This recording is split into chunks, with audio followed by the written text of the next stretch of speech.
Hello, everyone. Welcome back to Social Leopards. I'm Beth. Today, I am exploring emotional healing, specifically healing after psychological abuse. As you may already be aware, this season I'm featuring the work of Substack.com creators, and today I'll be reading an article titled, What Real Healing Looks Like, Rewiring the Body After Psychological Abuse. It was written by Vera Hart, who is a psychiatrist and neuroscientist specializing in trauma recovery, narcissistic abuse, and the neurobiology of power. Be sure to check out the show notes for more details and a link to her Substack page. This is a sort of continuation from the last several episodes, which deal with emotionally induced trauma and finding ways forward. I am honored to be sharing this article with you today, and I think with that, let's just go ahead and get started. Healing is not passive light. It is a fierce, living fire cupped in your own hands. Introduction. Healing isn't what you've been told. Healing isn't a glow-up.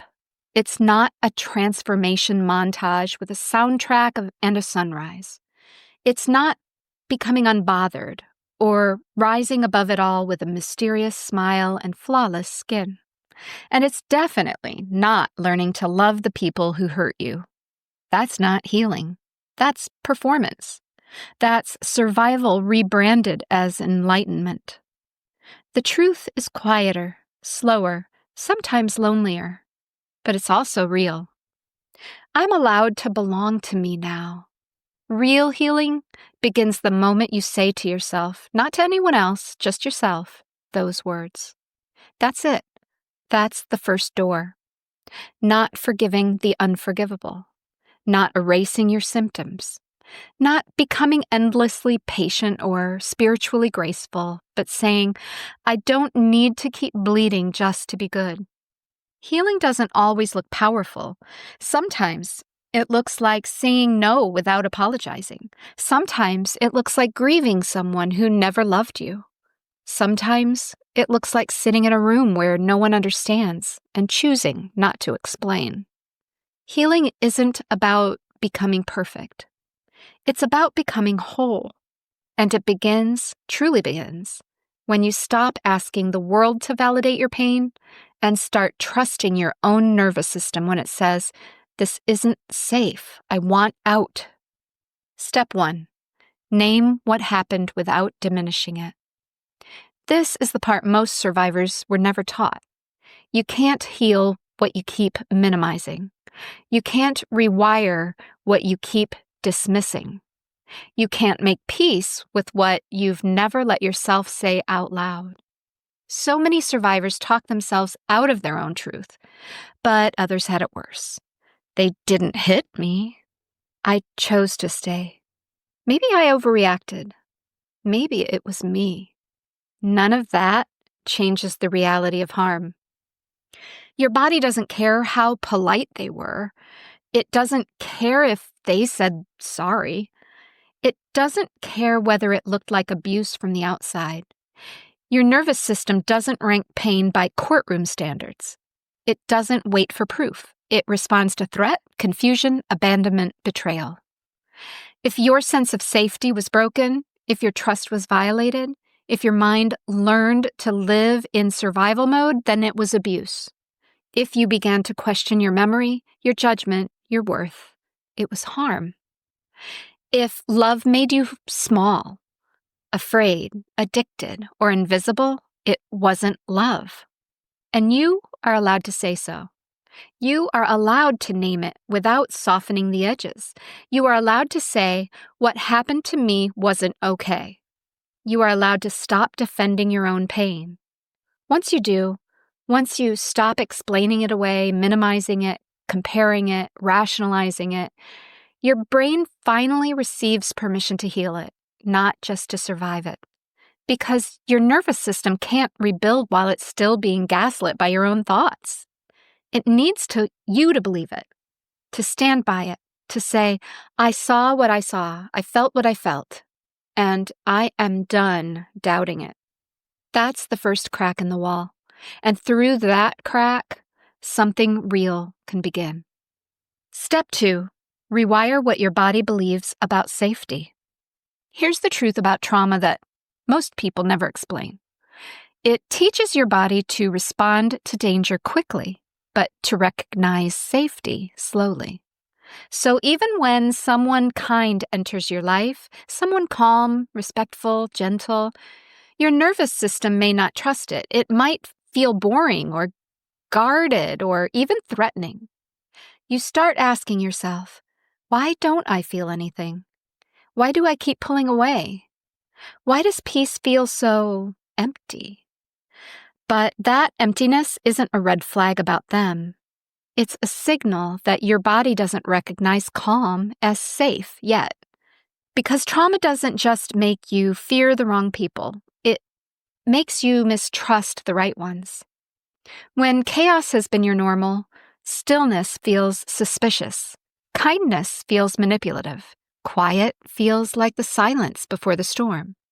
Healing means retraining your system to recognize safety not as waiting for the other shoe to drop, but as the actual absence of shoes, of storms, of games. It means teaching your body that calm is not the void, it's the ground. True love doesn't make you shaky. It doesn't spike your adrenaline. It doesn't send you chasing closure after every conversation. True love feels like this: a peaceful lake at sunrise. No undertow, no test, no panic, just steady presence, just breath. And if your relationship feels like you're fighting waves, bracing for the next one, that might feel dramatic, addictive, even intoxicating. But it's not love. Love doesn't feel like a battlefield. Love doesn't make you hold your breath. Love doesn't need you to suffer to prove you're loyal. That calm, that boring calm, that's where your nervous system gets to rest. That's where you start to hear your own voice again. At first, it won't feel natural. You'll flinch, you'll retreat, you might sabotage. But the more time you spend in truly safe spaces, the more your body will learn, this is peace.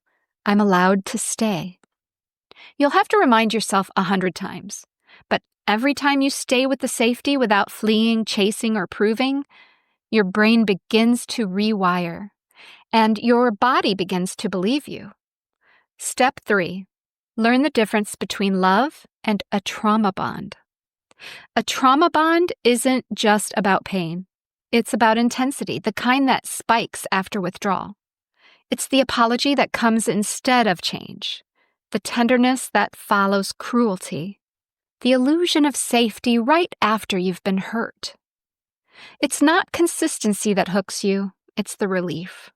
That powerful, temporary moment when the chaos stops and they pull you close again. That hit of dopamine when you get the smile, the text, the look, the thing you've been aching for. Because your nervous system doesn't track logic, it tracks pattern. And that pattern says hurt, hurt, hurt, ... relief. Repeat. A trauma bond feels like passion. It mimics meant to be, but it's not love, it's a loop, a cycle, a spell. Worst of all, it convinces you that you are somehow chosen, that if they hurt others but come back to you, you're the exception, you're the cure. You start believing, if I love them just right, ... If I stay calm enough, patient enough, silent enough, ... Maybe this time will be different. But real love doesn't make you prove your worth. It doesn't make you audition for affection. It doesn't make you question your memory, your reality, or your right to speak. Real love will never demand your disappearance, mock your boundaries, or punish you for being in pain. If you feel like you're walking on eggshells, it's not love. If you're addicted to their approval, it's not love. If you keep losing pieces of yourself to keep the peace, it's not love. It's a pattern, and you're allowed to break it. You're allowed to want something boring and beautiful, something that doesn't spike your adrenaline, something that feels like rest, not rescue. Step 4. When the world reinforces the wound, society, systems, and shame. You can do everything right. Go to therapy, read every book, learn the red flags, rebuild your self-worth. But then you try to leave or speak out or explain what happened, and the world looks at you like you're the problem. This is the second betrayal, not from the abuser, but from the systems that claim to protect you. People ask, "Why did you stay?" But they rarely ask, "What happened when you tried to leave?" Here's what often happens. You lose housing. You lose custody. You lose credibility. You get labeled as unstable, emotional, dramatic, irrational. Survivors don't stay because they enjoy the pain. They stay because power is structured to protect the person who caused it, especially when the abuser has social status or charm, knows how to manage their image, and stays calm while the survivor looks reactive, because they are reacting. And when the legal system doesn't recognize psychological violence, when the mental health system mislabels trauma symptoms as personality disorders, when religious or cultural spaces reward endurance in silence, the survivor is told again, "You're too sensitive. You're overreacting. You're the unstable one." And the abuser walks away looking calm, composed, and even kind. Shame as a system of control. The shame that keeps survivors quiet isn't self-made. It's handed down from families that say, "Don't talk about that. Forgive and forget. Keep the peace."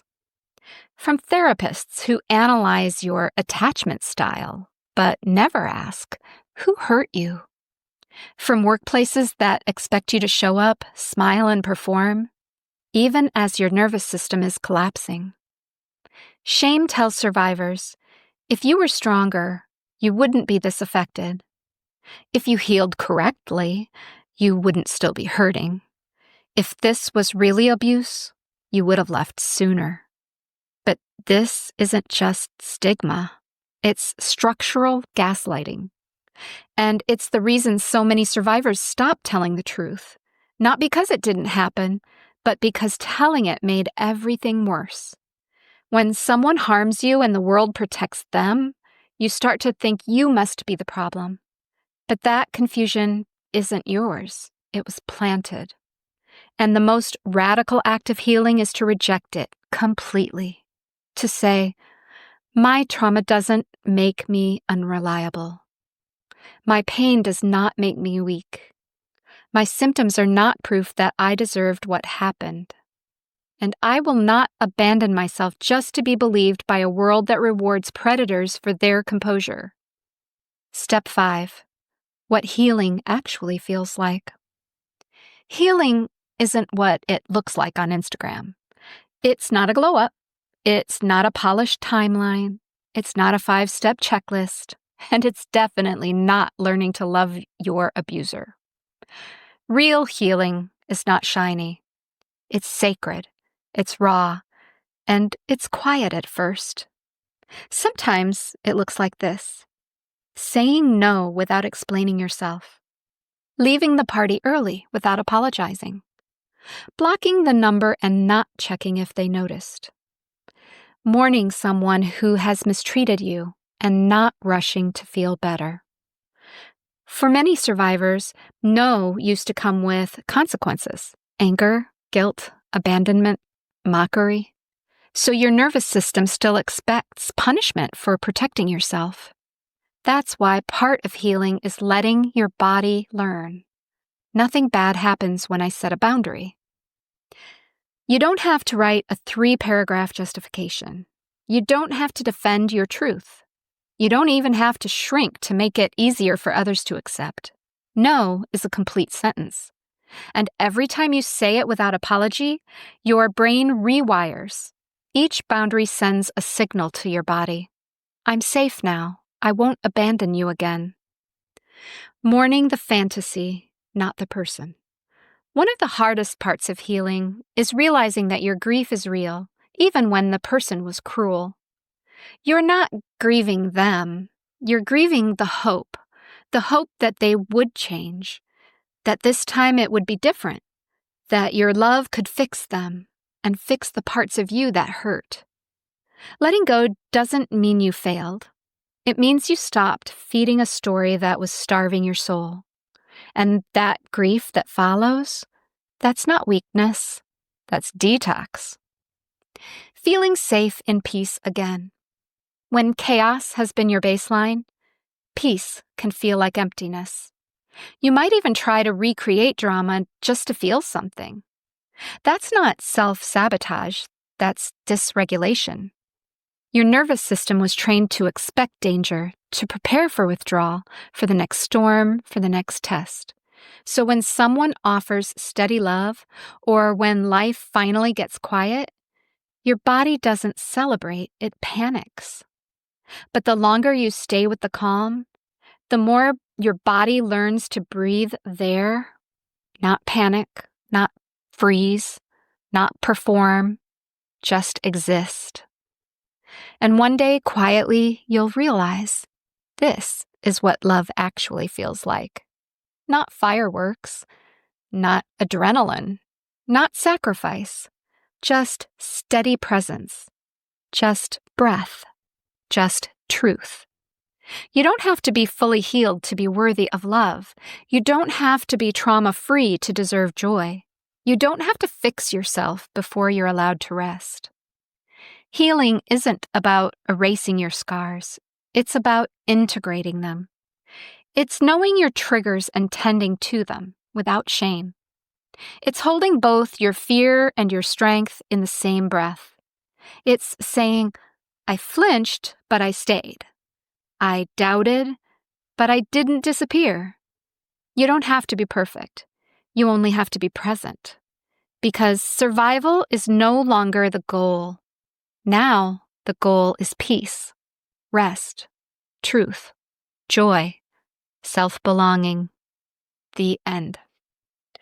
As I sat with the words of this article, I found myself breathing differently. There's a resonance here, an echo of my own journey through dysregulation and the long, winding path toward healing. My personal past includes 2 emotionally damaging relationships, 2 very unalike people who use their skills of manipulation quite differently. But all that Vera shared here is completely relevant to healing the wounds from those relationships. As I read on, that was what moved me the most, this profound sense of permission to simply exist, scars and all. To anyone listening who's lived through emotional abuse, I want you to know I feel you. I know the exhausting vigilance, the way your body waits for that next withdrawal and the next impending storm. I've felt how the quiet, when it finally comes, can be terrifying, how presence itself feels like a test. But what this piece offered me, and what I hope it offers you, is a radical shift. Healing isn't a finish line. It's not about erasing the past or perfecting yourself. It's about integrating every part of you, even the parts that flinch and doubt. For me, permission to heal means letting go of the belief that I need to be fixed. As the article shares, I'm allowed to show up as I am, not as I should be. It's noticing my triggers, not with shame, but with compassion. It's breathing through discomfort and choosing again and again not to disappear. It's allowing myself moments of joy. Practically, here's what's helped me and might help you too. I created a space in my house where I could find time to sit quietly and remind myself that whatever latest incident was bothering me, it had passed, and I was still there. And I played a favorite song that was hopeful or happy. These were tiny signals that told my brain things were going to be okay. Another one was when feelings of anxiety or panic started to become strong, I would kind of give it a label. I feel scared. I feel small. The act of noticing without rushing to change can be a powerful form of acceptance. Most importantly, I allowed myself these brief moments. I considered it self-care, not escape. There wasn't a need to earn the right to give myself that space. I tried to consider it essential rest. And rest is not the prize at the end of healing, it's just part of the healing journey. And to summarize everything that I got from this article, remember that you don't have to be perfect to be worthy of love. You don't have to be trauma-free to experience joy. Survival was the old goal, and peace is the new goal. When you allow yourself presence as opposed to performance, you begin to discover a different kind of belonging, one that starts with creating a loving relationship with your own heart and soul. So let's hold space for our messy, beautiful healing. Let's make rest for our revolution, our truth, our companion, and self-belonging our daily practice. Once again, thank you to Vera Hart for this insightful and helpful article. Now, moving on. Heads up, next week I'll be featuring Mary Jackson's Why I Started Dreading Lunch with My Best Friend. It's a really smart and intriguing essay about how we treat our friends and ourselves along the way. And it includes some practical ways to tackle the things that can be difficult to address when it comes to tending, how can I say this, one-sided friendships. I look forward to sharing more with you. Until next week, take care.